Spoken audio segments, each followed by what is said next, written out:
Chris Wyatt became a member of the OPP in 1980 and currently holds the rank of superintendent. In September 2006, Chris was appointed to the role of Chief Firearms Officer for Ontario. Over the course of his career, he's held a number of senior appointments, including Commander, First Nations and Contract Policing Bureau, Commander, Operational Policy and Support Bureau, Commanding Officer, Provincial Police Academy, and Director of Central Region Headquarters. Chris is the holder of the Police Order of Merit, the Queen's Golden Jubilee Medal, and the Police Exemplary Service Medal. He's a graduate of U of T with a Bachelor of Science. Superintendent Wyatt is also a member of both the Canadian and Ontario Association of Chiefs of Police and has been a member of the Rotary Club of Barrie since 1998.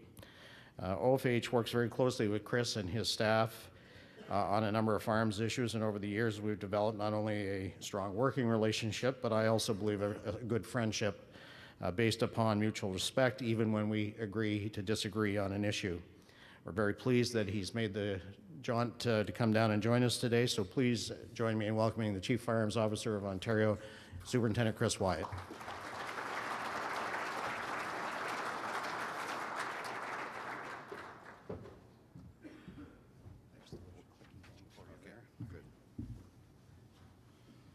Well, thanks very much, Greg, for that nice introduction. I don't always get such a good introduction, sometimes not very good at all. As Greg mentioned, we do have a really good relationship between the Chief Firearms Office and OFA, and we meet 3 or 4 times a year to discuss issues. And I think I'd say we have friendships, like myself, Dave Wall, Bill Blackwell, Greg Front, Dave Pinn, Angela Lombardo. And like we don't agree on every issue, right? Like I couldn't convince them that they should support the long gun registry, but you know that's in the past. I've been an OPP officer for quite a long time, and I started off patrolling the 401 out here when it was like a dusty road. And I come from a small town in Eastern Ontario, Brockville. I got a kind of a culture shock when they sent me to Toronto to patrol the 401. I'd never seen on a highway with more than 4 lanes before. So anyways, they sent me to this incident where a car had been abandoned on the Hogs Hollow Bridge. And now, if you don't know where that is, there's a bridge on the 401 between Avenue Road and Yonge Street. You don't even know you're on a bridge. It's a valley below it. But anyways, this unfortunate American, his car broke down there, and he thought he was going to hop over the guardrail to get to the side of the road. And unfortunately, he didn't look before he leapt, and he fell 10 stories down to the Don Valley Golf Course. And he was found the next day by a couple of golfers. I think you're actually allowed relief from that with the balls too close to a body. So I had done the call, but just to get to the point about how police are. So the Toronto police, they look at this and they think, well, this should be investigated by the OPP because he came from up on that bridge, right? Now police, they like to sort of avoid work wherever they can. So the Toronto sergeant, he calls the OPP sergeant and saying, this is your investigation. And the OPP sergeant, no, he's in your area, right? And he says, no, he left, he jumped off your bridge. And the OPP sergeant said, well, when he left our area, he was alive.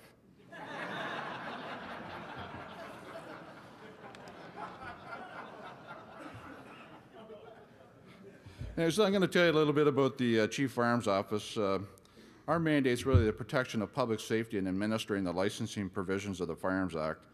And I'm appointed by the Minister of Community Safety, the provincial minister.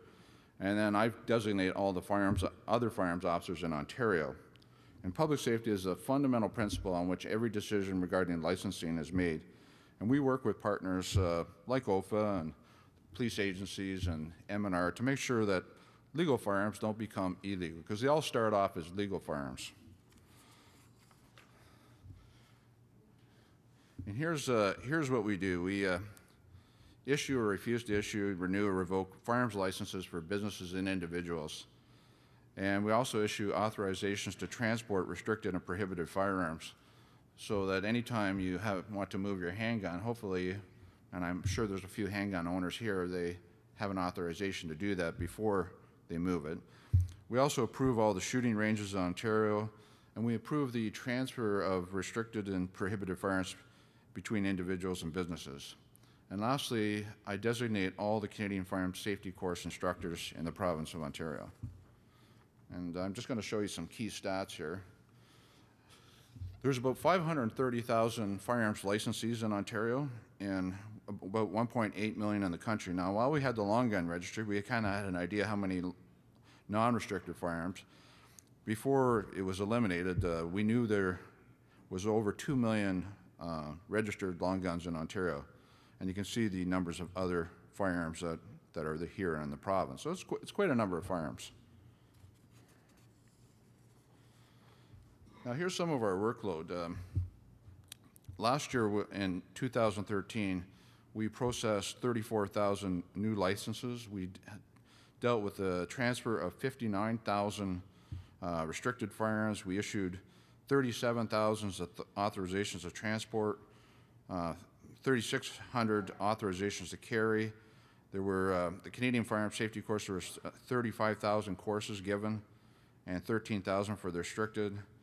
And we handled something called Firearms Interest Police, 18,000 of those.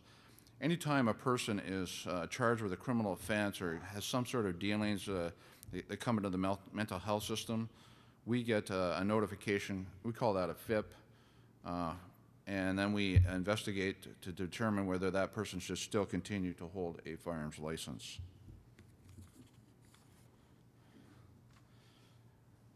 I'll talk to you a little bit about our range program. We have, in this province, there's 229 public ranges. We also have 38 private ranges. That's where somebody who owns a large piece of land wants to build their own range, and we'll come out and inspect it according to the Canadian standards. And there's 2,002 shooting clubs in the province. And we set a goal to inspect all those ranges on a biannual basis. And for most of the last 5 years, we've met that. And those ranges are inspected by 10 inspectors who work on contract. Last year, there was 5 reported incidents of injury. Fortunately, no fatalities.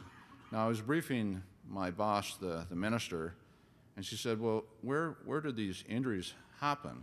Where'd the most serious injury happen? And I had to say it happened at the Ontario Police College. Well, it's kind of embarrassing, but the truth, right?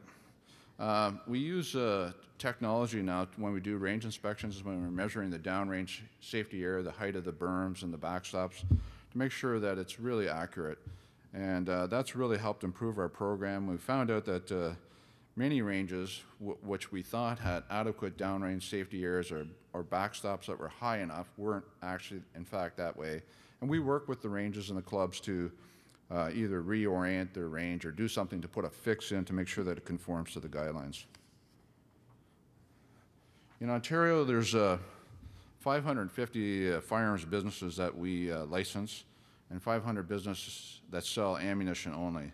And businesses include all those things there that you see: retail, wholesale, manufacturing, import, gunsmiths, pawnbrokers, armed guards, and museums.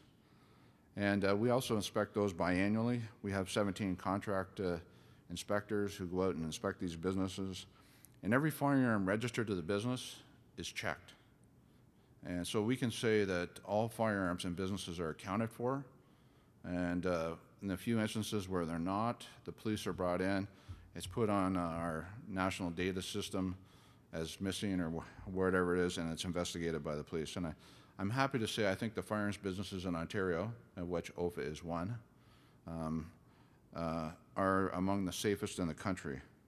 Like I said, we've had very, very few incidents of missing or unaccounted for firearms. I think we have the most rigorous inspection standards in the country. Since the ending of the long gun registry, I've sent my staff out to attend every gun show in Ontario, gun show that we know about. As you know, gun shows in the United States are a major source of illegal firearms, and I want to prevent that from happening here. And so they go out and they check and make sure that all the vendors are safely storing and displaying their firearms, and they have restricted firearms, they have an ATT. As you know, the federal government repealed the gun show regulation requiring the gun show organizers to notify us and law enforcement. I thought that might have been useful, but I wasn't able to persuade the government of that. So last year we attended 58 gun shows, and we found several instances of unsafe display or unauthorized possession of firearms. And on 3 occasions we had to notify the local police, and they came and arrested a few individuals who were illegally selling firearms. But I have to say, I think the gun shows in this province are well run, and they have good security, and the vendors, individuals and businesses are very responsible. The Chief Firearms Office has municipal partners, and we have formal agreements with all the largest police forces so that we work together with them and we share information and records. As you can see, there's a number of municipal police partners there. Now, as Greg mentioned, we're fortunate to have the executive manager of the FSCSO here today with Mr. Dave Wall. The CFO and the FSCSO work hand in glove. As you know, I designate all the firearm safety instructors in Ontario, and the FSCSO administers the delivery of firearm safety training on behalf of the CFO. It's a not-for-profit corporation governed by a board of directors that includes myself. We have approximately 350 designated instructors in Ontario. Unfortunately, I have to tell you there's significant fraudulent activity by instructors in this province. And that includes things like failing to properly teach or examine or do safe handling or just accepting money and no test and no course, nothing. And we're continuing to find that, and I'm attempting to address that. The FSCSO has 2 investigators on contract that where we have reports of people, instructors conducting these fraudulent courses or exams, they go out and investigate them. They're licensed private investigators, and the FSCSO has a private investigator's license.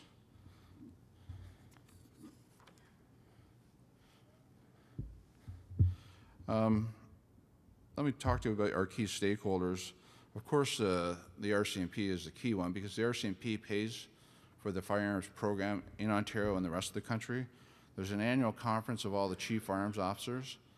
We just recently had one so that we can attempt to coordinate how we administer the licensing provisions in Canada so that we try to have one standard for the country. We're not always successful. If I had to sort of rate them, I'd say Alberta is probably the most liberal and Quebec is the most conservative. And Ontario's probably closer to Quebec than Alberta. But we do attempt to, have a consistent application of the law. Since 2008, we've had an annual seminar for all shooting ranges and clubs, and usually have that in Barrie, and it's usually attended by a couple hundred representatives. And it's very useful for sharing information and talking about issues of firearm safety and how clubs and ranges operate. We also have seminars for firearms businesses and the armed guard industry to sort of explain how the Firearms Act applies to them. Let's talk about a couple of our court cases. As I mentioned, I think Ontario and Quebec have probably the most conservative firearms licensing regimes, particularly when it comes to the movement of handguns and certain restricted assault rifles. We issue long-term authorizations to transport, which means it's good for the term of your license, or 2 years, whichever comes first, to shooting club members. And we've denied requests for long-term ATTs to non-club members. Basically, the idea is that if you're a member of a club, we don't want you to have to contact us every time you want to go to your club. So we give you a long-term ATT, so you can go anytime you want. But if you're not a club member, well, our view is that you should ask every time. Now, this has been contested particularly by the Canadian Shooting Sports Association and Tony Bernardo, who think that you should be able to basically drive around with your handgun in your glove box. And that's kind of really what's at issue here. And I think they're attempting to change the law to allow that type of regime. I can tell you the government of Ontario and the Chief Firearms Office does not support that. And we've had several court cases in which individuals have been trying to get this authorization to transport so they can drive around with their handgun in their glove box, and they've been unsuccessful. In fact, we had an appellate court decision this year to that effect. Now, I caused a bit of a controversy in the beginning of 2013, and it came about by having a condition put on ATTs that when you're going to a club as a visitor and you're not a member of another club, you have to be able to produce an invitation to say that you're welcome at the club. You know, a shooting club is like a private golf course. You just can't show up and say, I'm going to come in and start shooting. And so really this came about as a judge who was kind of critical of myself and the Chief Firearms Office for saying, you know, you should be asking for people to produce invitations. So I put that in effect, and Mr. Bernardo did not agree with it. We had a court case, and I'm happy to say that CFO won and Mr. Bernardo lost. We had an unfortunate situation happen in 2012 where the Toronto Police got involved. They arrested a suspect for the illegal possession of a Norinco semi-auto, and the serial number was removed, but the forensics people can recover those now. And the firearm was traced back to a Toronto licensee, and who was subsequently arrested by Toronto Police Service and found in possession of 4 registered restricted firearms. But this individual, he'd only been licensed for a short time. He had acquired 50 restricted firearms, pretty much all semi-automatic handguns. And of course, a subsequent search warrant was done at his house, and those handguns were not found. And what was happening here was this individual was being used by criminal gang members to acquire firearms for them. So here we have a licensed individual who's using his privileges to acquire handguns on behalf of criminals.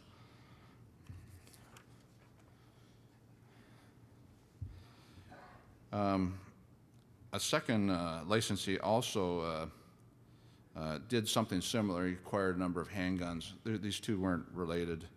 And these firearms started turning up in investigations involving drug trafficking and violent crime. And the Toronto Police Guns and Gangs Unit asked the Firearms Office to take more action to monitor high-volume buyers meeting a certain profile. And we also met with the firearms business where most of these firearms are being acquired to alert them that they should be vigilant in terms of who they're selling their firearms to. This is a kind of a new wrinkle. We hadn't seen this before, certainly not while I've been the Chief Firearms Officer.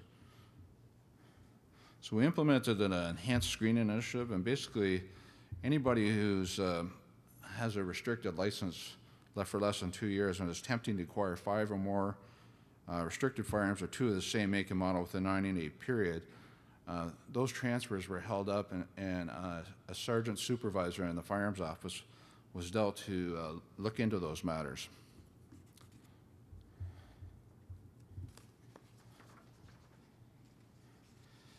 Now, for those of you who own handguns, you know that when you acquire a handgun, you have to do what's called confirm your purpose for having it.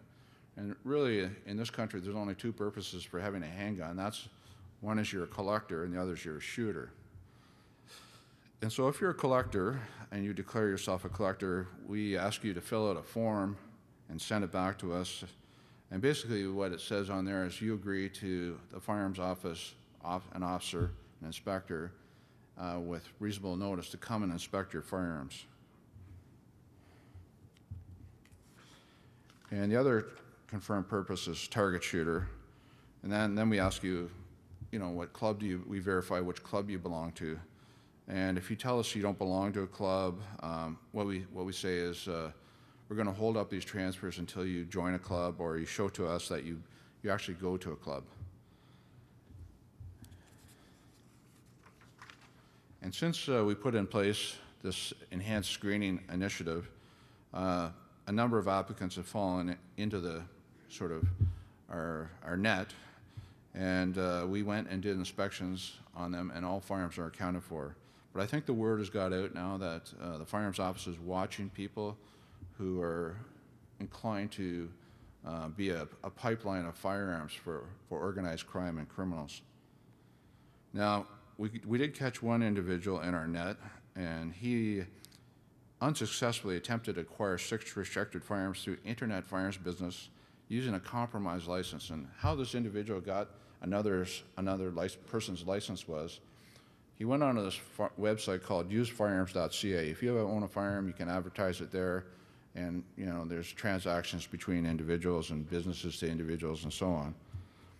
And he offered this firearm, semi-auto handgun, at a ridiculously low price, and of course somebody bid on it.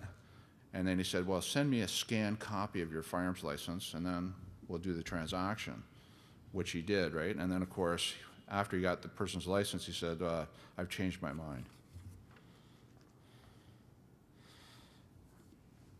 The individual then canceled the transaction, and he was able to go through our telephone system to change the address on the license.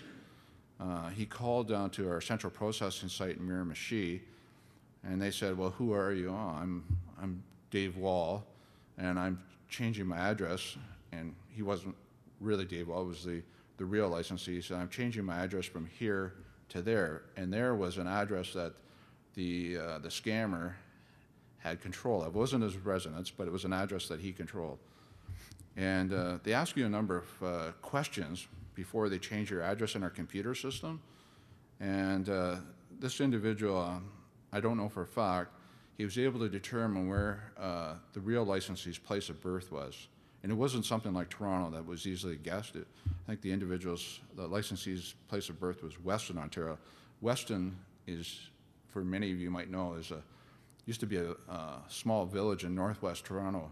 Hasn't been a municipality for 50 years or more. But anyways, he was able to do this, and then he started purchasing long guns, because he couldn't get any of the handguns because of our screening initiative. And he managed to purchase 11 assault-type rifles and a large quantity of ammo.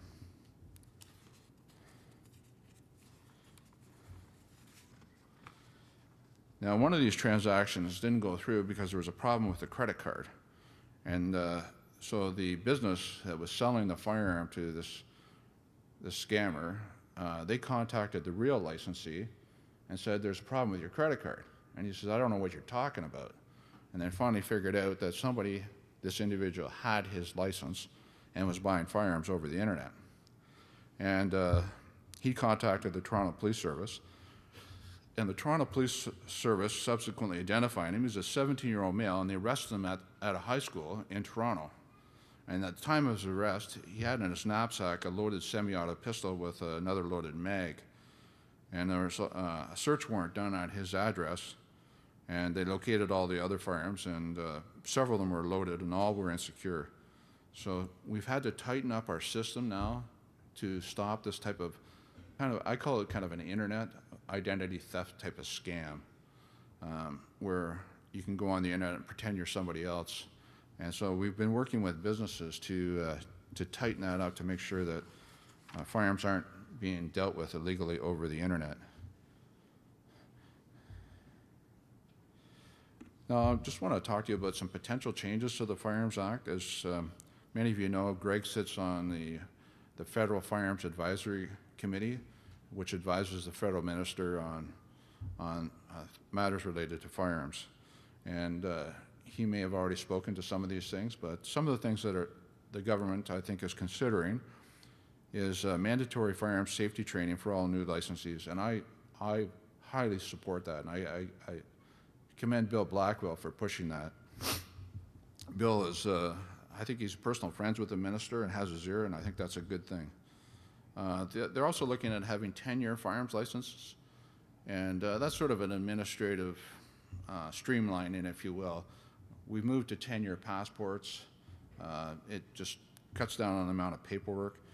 There's also discussion about changing all possession-only licenses to PALs, and I think the idea being that if you're not a public safety risk to own a firearm, you're probably not a public safety risk to acquire one. The other one, which I mentioned, which I don't support, is having an authorization to transport that allows you to have your handgun in your glove box or just drive around with it all the time. Another thing that's on the table is having increased oversight of Canadian firearms safety course instructors. And I give Bill Blackwell and others credit for advancing that.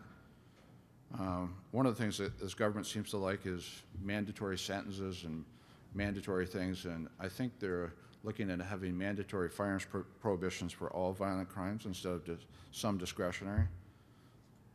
And the other one is allowing the police to transfer firearms that come into their possession to individuals, say Canadian Firearms Safety Course instructors.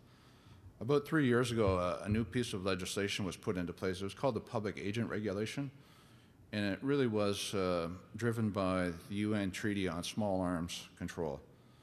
And the intention of it was to minimize or to eradicate the movement of firearms from government organizations to individuals and other non-government organizations. And I think that's probably not a bad thing, but it sort of ties the hands of the police if they want to, allow like safety instructors access to firearms to carry out safety training. So those are some of the changes. The last thing I want to do is recognize your president here, Bill Blackwell. And this is a photo that Bill sent me. And now some of you have probably been to the East. You can kind of see what he's got on there is some regalia. But that was the best photo you could send to me. And Bill has been an excellent supporter of firearm safety training in this province, and he's been a leader. He's really assisted me at the CFO. Whenever I need firearm safety training done for firearms officers, I call on Bill Blackwell. He's the best. So, Bill, would you mind coming up here?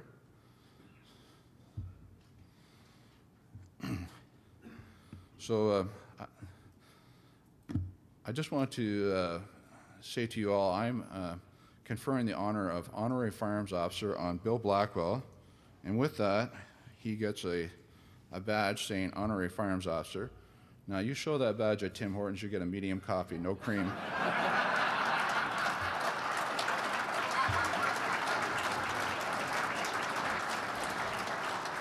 Thank you very much, Chris. That's awesome.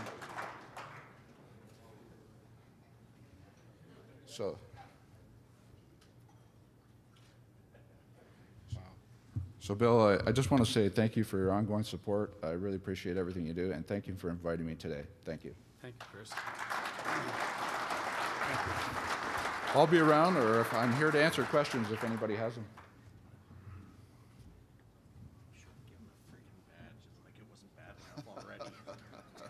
Can I take away his license right off the bat? He said it was an honorary badge, Bill. Nice try. It might work at Tim's, but it's not working here.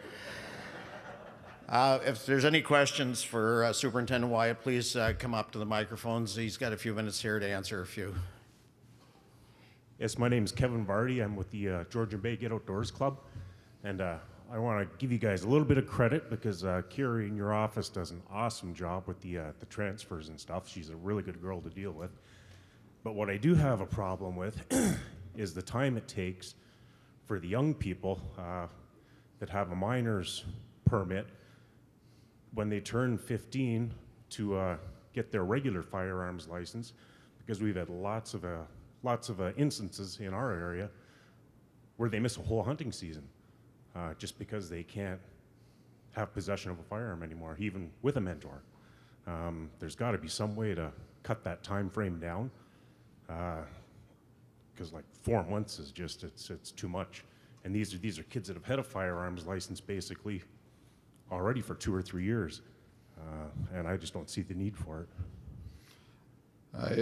I am in agreement with you, and I think part of the problem is our system is somewhat bureaucratic, and I don't agree with that either. I'd like a smooth transition from minor's license to PAL, and I guess what I have to say is, plan in advance, give us lots of time.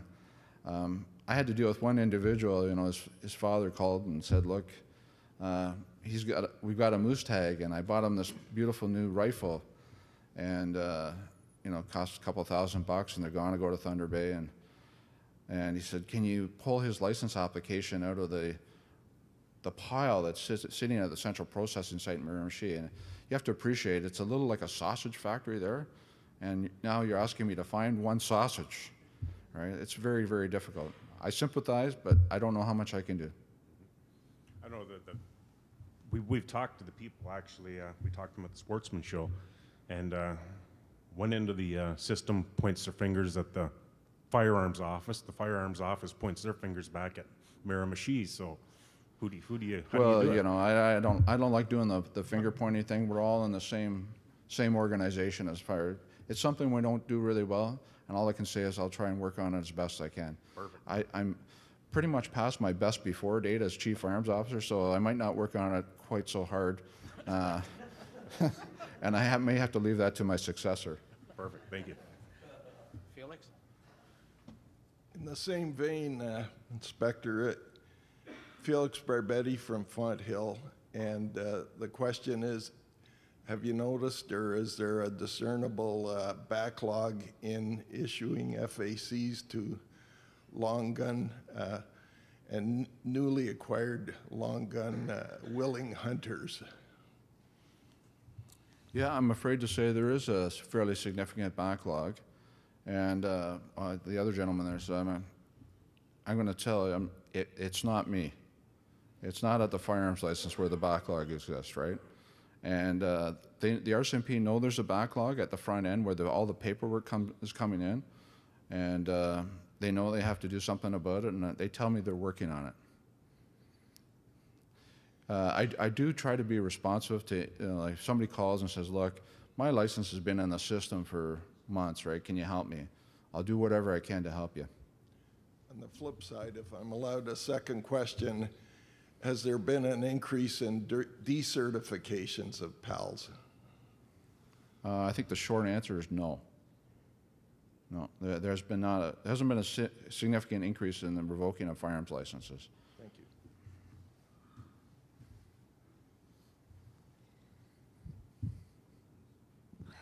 Lori Flanzer from Oshawa. I just have a question regarding the restricted firearms license. I've heard a lot of potential restricted owners say, you know, I want to take the course and I want to get into handguns, but the ranges are all full and backlogged. And I'm wondering if there is a way that if you have your long gun license and you get your restricted license, perhaps you can get, like you're restricted to one handgun, that you don't have to be part of the clubs, because there aren't enough clubs for everybody that wants to get involved. No, I sympathize with you. The club membership, especially in the GTA area, Yeah. has really taken off, and it's tough to join. Many have said we have waiting lists. Yeah. But you can still go to a shooting club as a guest. And But you, can you own your own at that point? yes, you can. Can you? Yep. Okay. You have to say what your purpose is for. And if you say you're a target shooter, we're going to be asking you for evidence of where, you know, like even as going to a range as a guest. Because if you say you're a target shooter and you never go to a range, well, are you really a target shooter, right? Maybe what you should say is, I'm a collector. And then you can still get an ATT to go to a range as a guest. Okay. And you can change your purpose. If suddenly you start off as a collector, you can say, okay, I've now been accepted at a club, I'm now a target shooter. Okay, so you're recommending then to go in as a collector? That's one option to start for off, you. maybe while you're on a waiting list to get into somewhere? You don't have to be a member of a club to be have the purpose of a target shooter, Yeah?